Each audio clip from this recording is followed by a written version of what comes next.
ஓவியன். ஒரு புகழ்பெற்ற ஓவியன் ஒரு போட்டியில் கலந்து கொள்வதற்காக ஒரு அழகான இளம் பெண்ணின் படத்தை உருவாக்கிக் கொண்டிருந்தான். அதை தத்ரூபமாக இருக்க வேண்டும் என்று நிறைய வல்லுநர்களிடம் கலந்து ஆலோசித்து அந்த படத்தை வரைந்து கொண்டிருந்தான். அவள் காலில் அணிந்திருக்கும் செருப்பு மட்டும் அவனுக்கு திருப்தி அளிக்கவில்லை. அவன் கொஞ்சமும் தயங்காமல் ஒரு நல்ல செருப்பு தைப்பவனை கூப்பிட்டு ஆலோசனை கேட்டான். செங்கோடனும் செருப்பு தைப்பவனின் பெயர். அவன் வரைந்த படத்தை பார்த்துவிட்டு, நீங்கள் வரைந்த அளவுக்கு அழகாக உள்ள இந்த பெண் இந்த மாதிரி செருப்பு அணிந்தால்தான் எடுப்பாக இருக்கும் என்று ஒரு மாதிரியை காண்பித்தான்.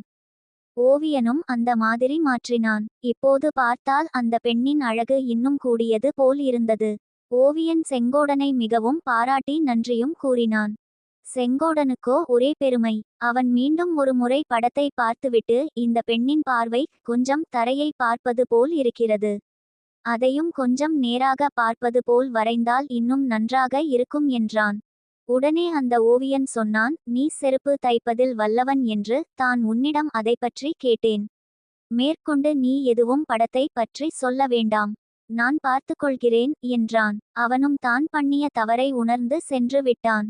Web links